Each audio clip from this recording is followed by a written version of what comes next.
महात्मा बुद्ध को जब ज्ञान की प्राप्ति हुई तो ज्ञान के प्रकाश को बांटने के लिए गौतम बुद्ध और उनके शिष्य दूर दूर की यात्रा किया करते थे। एक बार उनके दो शिष्य ज्ञान का संदेश प्रसारित कर गौतम बुद्ध के पास वापस लौट रहे थे। वापस लौटते वक्त रास्ते में एक नदी पड़ी। नदी का पानी उफान पर था और बहाव बहुत तेज था।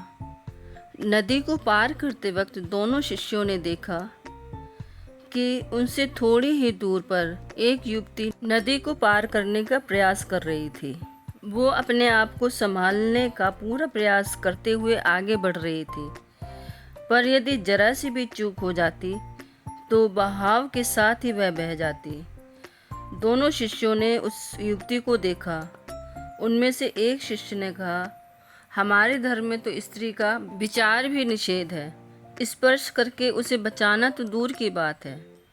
इस पर दूसरे शिष्य ने कहा, नहीं, हमारे रहते कोई डूब कर मर जाए ये तो मैं कभी सहन नहीं कर सकता। यह कहकर वह स्त्री के पास पहुंचा और उसे कंधे का सहारा देकर नदी पार करा दी। पहले शिष्य के लिए ये सब असहनीय था। उसने दूसरे शिष्य से कहा, तुम पापी हो, तुमने आज स्त्री को स्पर्श किया है। तुम्हारा पाप क्षमा के योग्य नहीं है। मुझे स्पर्श मत करना, मुझे अपने पाप का भागीदार मत बनाना।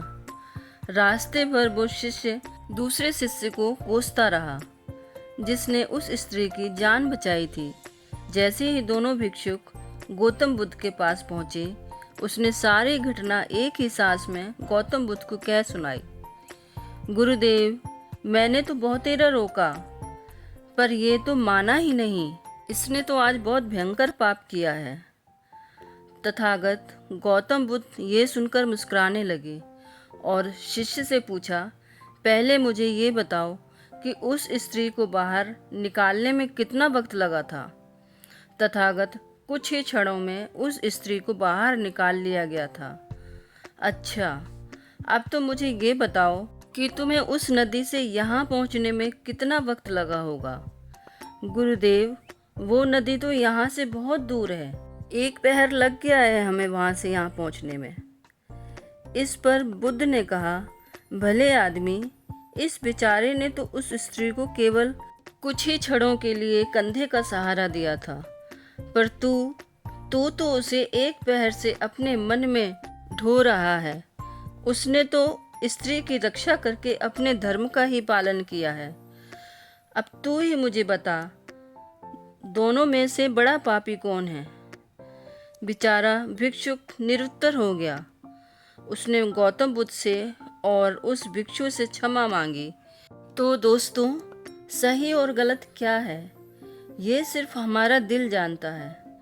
सही और गलत सबकी अपनी अपनी परिभाषा होती है, पर सबसे ऊपर है मानवता की भलाई। यदि मानवता की भलाई में आपका कोई उसूल टूटे तो उसका बोझ अपने दिल पर कभी मत ले। बस एक बात याद रखिए, लोग हमारा काम देखते हैं, पर वो हमेशा हमारी नियत देखता है। फिर मिलेंगे दोस्तों एक और नई कहानी के साथ। तब तक हंसते रहिए, मुस्कुराते रहिए और अपना ख्याल रखिए। कहानी अच्छी लगी हो तो लाइक कीजिए, ज़्यादा से ज़्यादा शेयर कीजिए और सब्सक्राइब ज़रूर कीजिए। साथ ही बेल आइकन प्रेस कीजिए ताकि आगे आने वाली सारी नोटिफिकेशंस आपको मिलती रहें।